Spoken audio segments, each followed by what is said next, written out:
Pishin, Mardan, Dubai, America, बरतानिया और दुनिया भर से कारोबारी शख्सियात वो कमीज़ लेने के लिए बेताब हैं जिस पर इमरान खान ने ऑटोग्राफ दिया है। मगर अबू बकर और उनके वालिद जहांदाद मुरव्वत ने वो कमीज़ 10 अरब रुपए में भी बेचने से इनकार कर दिया है।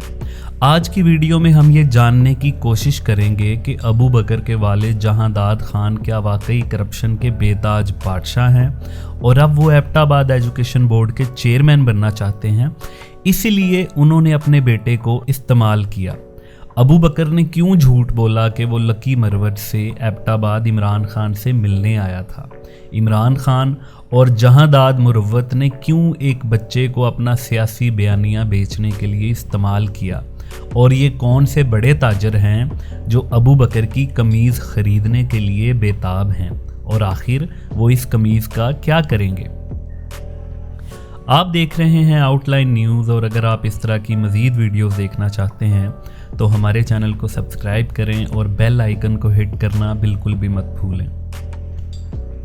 ये कहानी उस वक्त शुरू होती है जब सोशल मीडिया पर एक वीडियो वायरल हुई जिसमें एक कमसिन बच्चा अबू बकर पीटीआई के जलसे में धाड़े मार मार कर रोते हुए कह रहा था कि मैं रात को 2 बजे एबटाबाद आया हूँ, ना रात को कुछ खाया और ना सोया, और अब सुबह से कुछ नहीं खाया।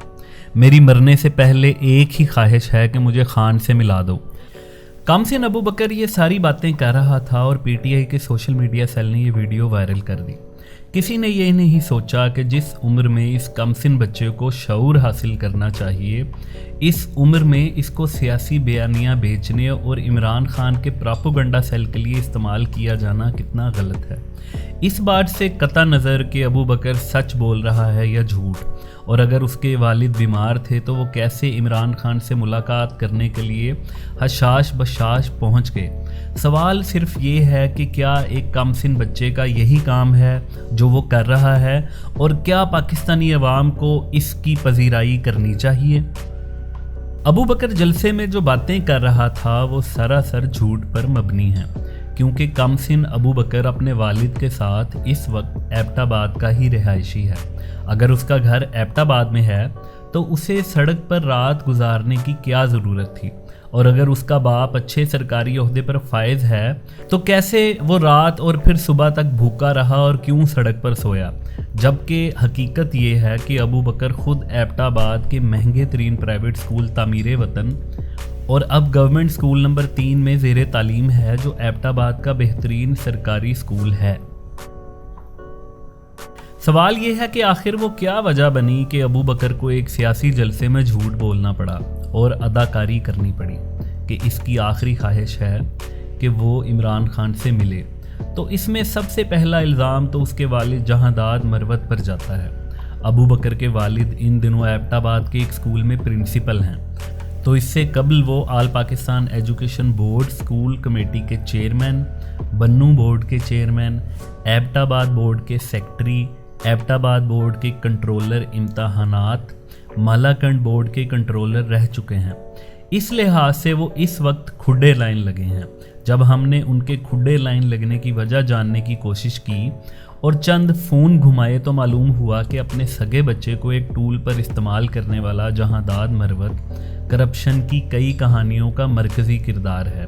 बन्नू बोर्ड में भर्तियों के दौरान मौसूफ ने जो करप्शन की वो किसी से ढकी छुपी नहीं, और इसके गवाह तहसील डुमेल के मौजूदा मेयर इसरार खान भी हैं, जो कि मजलूम उम्मीदवारों को इंसाफ दिलाने की जद्दोजहद कर रहे हैं। और इसी करप्शन की पादाश में जहांदाद को बन्नू बोर्ड से निकाला गया और एक स्कूल का प्रिंसिपल बना दिया गया। जहांदाद काफ़ी अरसे से कोशिश कर रहे थे कि उन्हें वापस किसी मरकज़ी सीट पर लिया जाए, और अब इसके लिए उनकी नज़र एबटाबाद एजुकेशन बोर्ड के चेयरमैन की पोस्ट पर है। ये कतन सियासी पोस्ट होती है जिसके लिए तगड़ी सिफारिश की ज़रूरत होती है, और जहांदाद ने कुछ अरसा कबल स्पीकर साहब से भी सिफारिश करवाई थी, लेकिन उनका काम ना बना। जहांदाद मरवत ने एबटाबाद में पीटीआई के जलसे को कैश करवाने का फैसला किया। इससे कता नज़र के अबू बकर ने एक रटा हुआ स्क्रिप्ट बोला या फिर ये उसके दिल की आवाज़ थी। लेकिन एक कमसिन बच्चे के दिमाग में ये ख्यालात आखिर कौन सा बाप डालता है। ایک طرف جہانداد نے اپنے بیٹے سے ایکٹنگ کروائی، دوسری طرف اداکاری کے بے تاج بادشاہ عمران خان نے اچھی لائٹنگ دیکھ کر موقع پر چھکا مارنے کا سوچ لیا۔ پی ٹی آئی کا سوشل میڈیا سیل، جو پاکستان کا بہترین سوشل میڈیا سیل ہے، وہ آج کل ایسی ویڈیوز ڈھونڈتا اور کریٹ کرتا رہتا ہے۔ آپ پاکستان تحریک انصاف کا پیج دیکھیں تو آپ کو معلوم ہوگا کہ یہ ایک اکیلا ابو بکر نہیں بلکہ جلسوں سے پوٹینشل سپورٹرز کو بلوا کر عمران خان سے ملوایا جاتا ہے اور پھر ان کی ویڈیوز کو سوشل میڈیا پر وائرل کیا جاتا ہے۔ جہانداد مروت نے ایک سیاسی پوسٹ کے لیے اپنے بیٹے کو استعمال کیا تو دوسری طرف عمران خان نے بھی خود کو بڑا لیڈر ثابت کرنے کے لیے اس کی وائرل ہوئی ویڈیو کو پوری طرح کیش کروایا۔ انہوں نے ابو بکر کو ملاقات کا شرف بخشا، اس کی قمیض پر آٹوگراف دیا اور پھر ان کے سوشل میڈیا سیل نے پوری دنیا سے وہ نت نئے بزنس مین ڈھونڈ لیے جو یہ قمیض خریدنے کے لیے منہ بولی قیمت دینے پر تیار ہیں۔ سوال صرف یہ ہے کہ اگر خان صاحب کے آٹوگراف کی اتنی ہی اہمیت ہے تو وہ بلے اور قمیضیں بیچ کر ہی اپنی حکومت میں پاکستان کی معیشت بہتر کر دیتے، قرضہ اتار دیتے اور یوں پاکستان کو دیوالیہ چھوڑ کر تو حکومت سے نہ جاتے۔ یہ ایک المیہ ہے کہ ایک کم سن بچہ جس کو شعور نہیں، جس کو اچھے برے کا علم نہیں، اس بچے کا سیاسی استعمال کیا گیا۔ ایک طرف میڈیا پر لوگ مدبر اور سمجھدار بننے کی ریس میں شامل ہوتے ہیں، دوسری طرف وہ اسی بچے کی وائرل ویڈیو کو دکھا کر اپنے سیاسی رہنما کا قد بڑا کرنے کی کوشش کر رہے ہیں۔ اس کا مطلب تو یہ ہوا کہ اب عمران خان کو بڑا لیڈر ثابت کرنے کے لیے چھوٹے چھوٹے کم سن بچوں کا استعمال بھی جائز ہے۔ پی ٹی آئی نے اسے اپنی مقبولیت کیش کروانے کے لیے استعمال کیا۔ بچے کے باپ نے ایک سیاسی عہدہ لینے کے لیے اپنے بیٹے کا استعمال کیا۔ بچے سے جھوٹ بلوایا گیا، کچی عمر میں ہی اس کی برین واشنگ کر کے اس کی زندگی خراب کرنے کی کوشش کی گئی۔ کیا ایک سیاسی جماعت کی طرف سے معصوم بچے کو اپنے سیاسی بیانیہ کو فروغ دینے کے لیے استعمال کرنا درست ہے؟ اگر عمران خان کا کوئی بیٹا لندن میں کم عمری میں کسی سڑک پر سیاسی رہنما کے پیچھے روتا تو کیا عمران خان اسے پسند کرتے یا سمجھاتے کہ بیٹا تمہاری عمر علم اور شعور حاصل کرنے کی ہے، اس طرح کی اداکاری کرنے کی نہیں؟ مگر صد افسوس عمران خان کو ایک کم سن اور معصوم بچے کو اپنے سیاسی مقاصد کے لیے استعمال کرنا پڑا۔ عمران خان تو خود کو پوری قوم کا باپ کہتے ہیں۔ چلیں پوری قوم تو چاہے انہیں اپنا باپ نہ مانے، لیکن کم از کم ان کو پسند کرنے والے ان کے سپورٹرز تو انہیں اپنا باپ مانتے ہیں۔ تو انہوں نے اگر ابو بکر کو اپنا بیٹا سمجھ کر ہی بلوایا تھا تو وہ اس کو قاسم یا سلمان ہی سمجھ لیتے، بجائے اس ننھے بچے کی قمیض پر آٹوگراف دینے کے اور اپنے سوشل میڈیا سیل کے ذریعے سستی شہرت حاصل کرنے کے۔